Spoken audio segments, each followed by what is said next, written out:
ಪವಾಡ ಎಲ್ಲ ಮಾರಿ ಪವಾಡ ಪವಾಡ ಪವಾಡ ಪವಾಡ ಅದ್ಭುತಗಳನ್ನೆಲ್ಲ ಸೃಷ್ಟಿ ಮಾಡಿದ್ದಾನೆ ಗೊತ್ತಾ? ಹೌದಾ, ಏನೆಲ್ಲ ಮಾಡಿದ್ದಾನೆ? ಒಂದು ಸಲ ನಮ್ಮ ಈ ನಂದಗೋಕುಲದಲ್ಲಿ ಜೋರು ಮಳೆ ಬಂತು. ಇವತ್ತು ಬಂದ ಹಾಗೆಲ್ಲ, ಮತ್ತೆ ಮುಸಲಗಾತ್ರದ ಮಳೆ.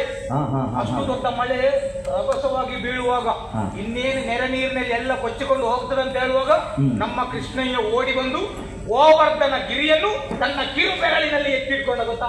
ಹೌದಾ? ಆವಾಗ ನಾವೆಲ್ಲ ಊರಿನವರೆಲ್ಲ ಅಡಿಗೆ ಹೋಗಿ ಗೋಪಾಲಕರು ರಕ್ಷಣೆ ಪಡ್ಕೊಂಡದ್ದು. ಆ ಮಳೆಯಿಂದ ನಾವು ನಿವೃತ್ತಿಯನ್ನು ಹೊಂದಿದ್ದೆವು. ನೋಡಿ, ಕೃಷ್ಣಯ್ಯ ಗೋವರ್ಧನ ಗಿರಿಯನ್ನು ಎತ್ತಿದ್ದಾನೆ. ಮತ್ತೆ ನಿಮಗೊಂದು ಸಾಮಾನ್ಯ ಊಟದ ಬಟ್ಟಲನ್ನು ಎತ್ತಲಿಕ್ಕೆ ಆಗ್ತದ? ಇಲ್ಲಪ್ಪ, ಸಾಧ್ಯ ಇಲ್ಲ. ಹಾಗಿದ್ದರೆ ಅವನ ಮಿತ್ರನಾಗಿ ನಾನೇನಾದ್ರೂ ಮಾಡಬೇಕು ಸಾಧನೆ? ಮತ್ತೆ ನಾನು ಕೂಡ ಮಾಡಿದ್ದೆ. ಏನ್ ಮಾಡಿದೆ? ಕೃಷ್ಣಯ್ಯ ಅವತ್ತು ಗೋವರ್ಧನ ಗಿರಿಯನ್ನು ಎತ್ತಿದಲ್ಲ, ನಾನು ಕೂಡ ಮನೆಯಲ್ಲಿ ಒಂದು ಸಣ್ಣ ಗಿರಿಯನ್ನು ಎತ್ತಿದ್ದೆ. ಯಾವ ಗಿರಿ? ಕೃಷ್ಣಯ್ಯ ಗೋವರ್ಧನ ಗಿರಿ ಎತ್ತಿದಾಗ ನಾವೆಲ್ಲ ಮಕ್ಕಳ ಅಡಿಗಡೆ ಹೋಗಿ ನಿಂತದ್ದು. ನಾನು ಒಂದು ದಿವಸ ಆಟ ಆಡಿ ಮನೆಗೆ ಬರುವಾಗ ಅಜ್ಜಿ ಗೋಳಿ ಬಜೆ ಸುಡ್ತಾ ಇದ್ದು. ಹೌದಾ? ನಾನು ಪಕ್ಕನೆ ಬಂದು ಕೈ ಹಾಕಿಟ್ಟು ಮಾಡಿ ಅವರಿಗೆ ಮೋಕ್ಷ ಕೊಟ್ಟದ್ದು. ಮೋಕ್ಷ ಮೋಕ್ಷ ಮೋಕ್ಷ ಮೋಕ್ಷ ಮೋಕ್ಷ ಮೋಕ್ಷ. ನೋಡಿ, ಬೇರೆ ಮಕ್ಕಳದ್ದೆಲ್ಲ ಅವಸ್ಥೆ ನೋಡಿ ಇಲ್ಲಿ ನಾವು ನೋಡ್ತೇವೆ.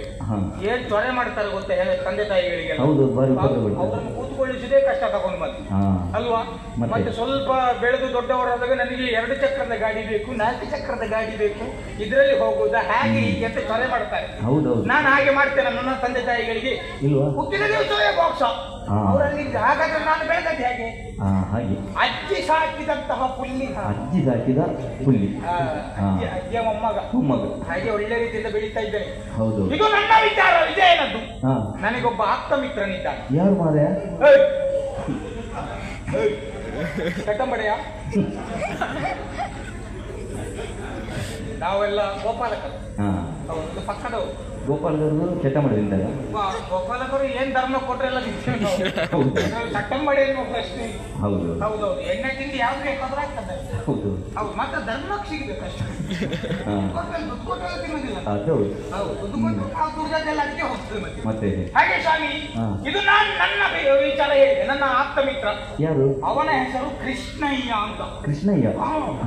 ಈ ನಂದಗೋಕುಲೆಲ್ಲ ಮೊದಲು ಹೀಗಿರ್ಲಿಲ್ಲ ನೋಡಿ. ಮತ್ತೆ ಬರೀ ಕಾರ್ಗತ್ತಲು, ಒಂದು ಮಬ್ಬು ಕವಿದ ವಾತಾವರಣ, ಒಂದು ರೀತಿ ಎಲ್ಲರ ಮುಖದಲ್ಲಿ ಕಳೆ ಇಲ್ಲ, ಕಲಾಹೀನತೆಯನ್ನು ಪಡ್ಕೊಂಡು